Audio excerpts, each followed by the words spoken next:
Fox News alert. Kentucky Senator Rand Paul is now giving his first interview to Fox News after being physically attacked outside his home and left with 6 broken ribs. Joining us now, Dr. Marc Siegel, Fox News medical correspondent who spoke with the senator. First of all, Dr. Siegel, how's he doing? Harris, he's doing much better now. He's actually starting to heal, but it's been a long, arduous road. And he told me that he's been hit twice. Once by this attacker running at him down a hill, which nobody knew till now, and the second time by the media, a partisan attack. And we physicians are not used to that. We look at healing as bipartisan or nonpartisan. But I spoke to him about what it was like to be attacked. Take a listen. You were blindsided, I was working in my yard with my earmuffs on, to protect my hearing from the mower, and I'd gotten off the mower facing downhill, and the attacker came running full bleed. I never saw him, never had a conversation. In fact, the weird thing is I haven't talked to him in 10 years. Harris, I spoke to him about what the motive might be, what might be inside the man's head, because you just heard him say he hadn't spoken to his neighbor in almost 10 years.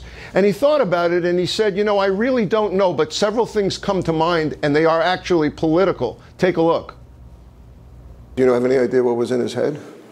Well, I didn't before the attack because we'd had no conversation. After my ribs were broken, then he said things to me to try to indicate he was unhappy.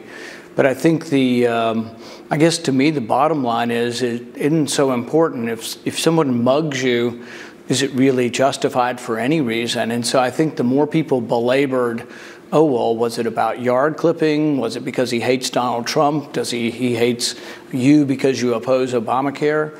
You don't really know what's in someone's mind. And so it may have some relevance, but for the most part, the real question should be, are you allowed to attack someone from behind in their yard when they're out mowing their grass, even if you dislike something about their yard? Harris, you and I talk a lot about healing and what it takes to heal, and it might really shock you to know that on his way back to the Senate to weigh in on the tax bill, he developed pneumonia with a temperature of 102.5, and he kept going, and he went back to work. And he also told me he used ibuprofen to treat his pain, not opioids.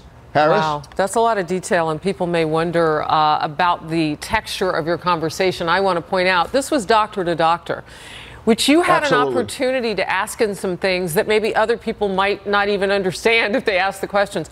So it's interesting about the pain management that you just mentioned, about the total healing. As you look forward, you break 6 ribs. What maybe is something doctor to doctor that you guys talked about that you can share? Harris, number one, 6 ribs, 3 of them were displaced, and people should know that displaced is a lot worse and a lot more painful, and it puts your lung at risk, and that's why he got the fluid in the lungs. And people also need to know, we talked about the idea that you don't tape lungs. Here's how you get better. You use breathing machines, breathing exercises day after day, and his wife said that at night he struggles to breathe. That's heroic as far as I'm concerned. It's nonpartisan and it's heroic. He's back at work, but he's still got a long road ahead of him, several weeks before he's fully recovered. Wow. Harris? That medical detail from Dr. Marc Siegel on our Fox News team. We appreciate it. Thank you. First interview with Rand Paul since that attack in his yard. Thank you very much. Also tonight.